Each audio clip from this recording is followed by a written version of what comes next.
आज बात करेंगे बेलपुर की एक ऐसी कहानी की जो एक रूह के अनसुलझे सवाल के इर्द गिर्द घूमती है। ये वो सवाल है जो बेलपुर गांव की रातों में आज भी गूंजता है।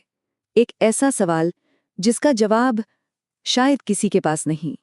तो चलिए शुरू करते हैं बेलपुर के उस भूत की कहानी से जिसकी मौजूदगी आज भी महसूस की जाती है। दिन के उजाले में तो बेलपुर किसी भी आम गांव जैसा ही लगता है, लेकिन जैसे ही सूरज ढलता है ना, कहते हैं यहाँ की हवा में एक अजीब सी खामोशी छा जाती है। लोग कहते हैं कि रात में पीपल के पेड़ के नीचे एक औरत बैठी दिखती है और उसके होठों पर बस एक ही खौफनाक सवाल होता है।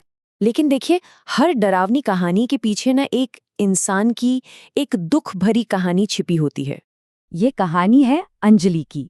रघुवीर के घर में ब्याह कराई थी, पूरे 8 साल हो गए थे, पर इन 8 सालों में उसे कभी बहू का प्यार या सम्मान नहीं मिला। वो बस एक गुलाम बनकर रह गई थी। सोचिए, शादी के पहले ही साल में उसे ये एहसास हो गया था कि उसकी जगह क्या है। और फिर अगले 8 साल जुल्म बस बढ़ता ही गया, और 8वें साल तक तो हालत ये हो गई थी कि संतानहीन होने के ताने ही उसकी पहचान बन गए थे। जैसे एक औरत का वजूद माँ बनने के अलावा और कुछ है ही नहीं।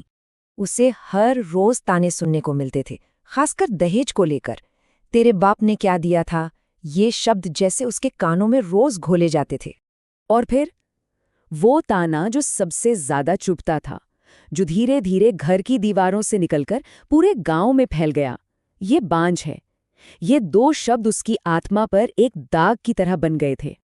और शायद सबसे ज्यादा दिल तोड़ने वाली बात तो ये थी कि उसे हर पल ये महसूस कराया जाता था कि उसका वजूद सिर्फ और सिर्फ एक वारिस पैदा करने के लिए है, वंश मिटाने आई है।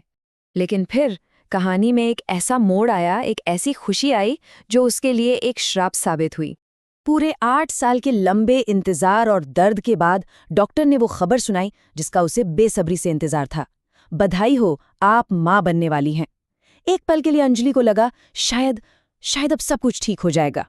पर उसकी ये खुशी ज्यादा देर टेक नहीं पाई। परिवार ने साफ साफ कह दिया, हमें तो बस वारिस चाहिए। तो बस एक जरिया है। सोचिए, एक इंसान से उसे बस एक जरिया बना दिया गया। गर्भवती होने के बाद भी उसकी जिंदगी और मुश्किल हो गई। सुबह से लेकर देर रात तक भारी काम, खाने के नाम पर बासी सूखी रोटियां और कभी कभी तो बस पानी। एक तरफ पेट में बच्चा बढ़ रहा था और दूसरी तरफ उसका शरीर कमजोर होता जा रहा था। डॉक्टर भी बार बार चेतावनी दे रहे थे कि माँ और बच्चे दोनों की जान खतरे में है।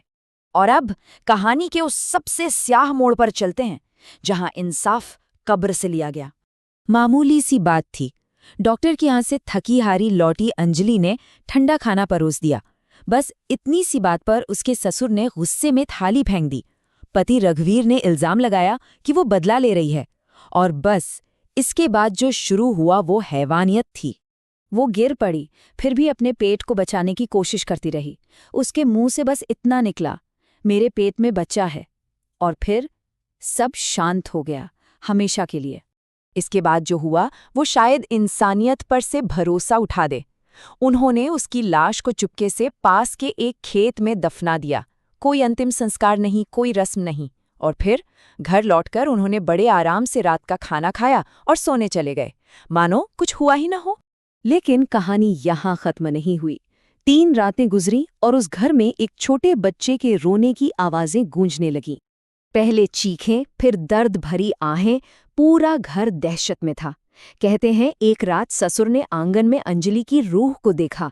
वो एक बच्चे को गोद में लेकर झुला रही थी। और अगली सुबह वो तीनों, ससुर, सास और पति, अपने ही कमरे में मरे हुए मिले, जैसे डर ने ही उनका दम घोंट दिया हो। गांव में खौफ फैल गया। तब एक तांत्रिक को बुलाया गया, हरिदास बाबा। बाबा ने बताया कि ये एक गर्भवती आत्मा है, अंजलि की रूह जो भटक रही है।